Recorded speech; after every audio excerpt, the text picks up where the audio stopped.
Ketika Allah menciptakan manusia, itu melekat semua nilai kemuliaan pada dirinya, yang itu mesti dipertahankan sampai kembali kepada Allah Subhanahu wa taala.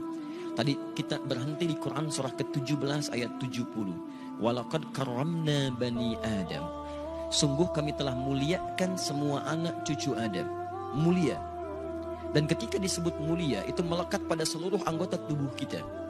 Makanya saking mulianya jasad ini, tidak boleh anggota tubuh kita digunakan untuk hal-hal yang tidak mulia. Misal, saya sering tanyakan pada teman-teman, apa fungsi mata? Kebanyakan orang mengatakan untuk melihat. Beda. Mata kita ini mata mulia. Karena itu ketika keluar tuntunan tentang melihat, itu penglihatan dilekatkan dengan kemuliaan. Kalau cuma melihat, hewan pun melihat.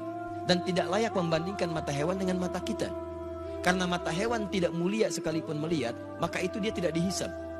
Tidak dihisab, tapi mata kita dihisab. Saking mulianya. Quran surah 17 ayat 36. Inna sam'a wal basara wal fu'ada kullu ulaika kana anhu mas'ula. Sungguh pendengaran manusia, penglihatannya, bahkan apa yang ia fikirkan, itu akan dihisab dan ditanya oleh Allah Subhanahu wa taala. Makanya ketika mata Anda akan digunakan untuk melihat, kata Allah, saya tidak ridha kalau digunakan pada yang tidak baik. Turun Quran surah ke-24, surah cahaya. Mata orang-orang yang bercahaya akan berbeda dengan mata biasa.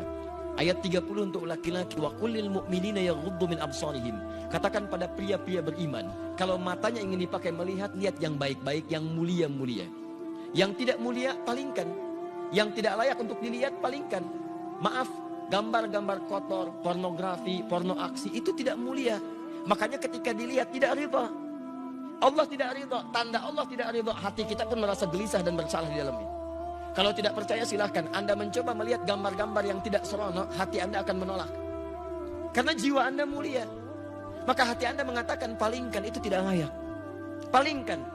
Bahkan lisan Anda pun dibimbing untuk beristighfar. Astagfirullah. Palingkan. Itu nggak bagus.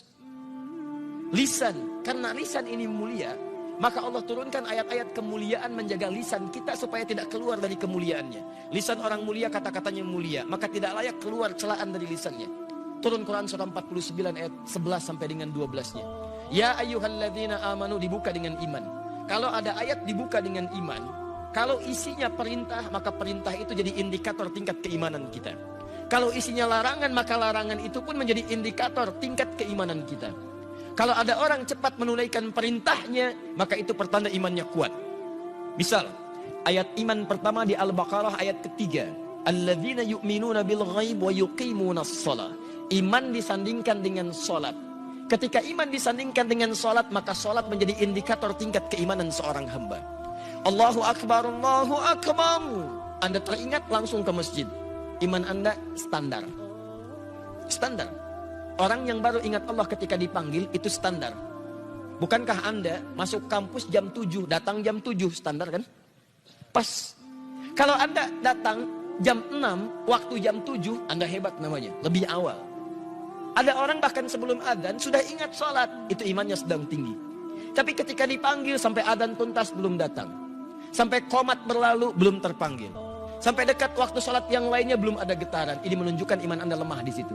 Lawannya, ketika ada larangan dibuka dengan kalimat iman, maka kemampuan Anda meninggalkan larangan itu pun menunjukkan tingkat kekuatan iman Anda. Ya ayyuhalladzina amanu la yaskhar qaumin qaum. Hei orang-orang beriman, jangan saling mencela. Ketika Anda mengaku beriman dan lisan Anda digunakan untuk mencela orang lain, maka ini menunjukkan ada yang kurang dalam iman Anda, lemah iman Anda.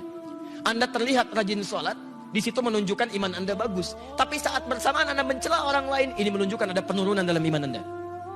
Karena ibadah ritual akan nampak dalam nilai-nilai sosial dalam bentuk akhlak.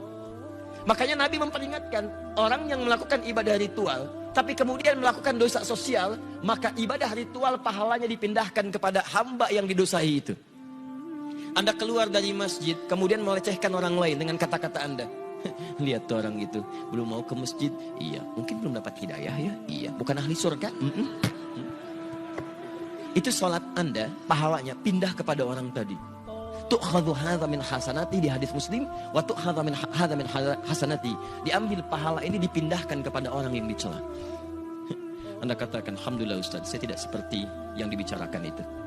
Insya Allah tidak seperti orang-orang itu tuh Ustaz. Membicarakan orang lain aja pekerjaannya sama. Sama. Makanya ketika Allah turunkan larangan mencela, itu untuk menjaga kemuliaan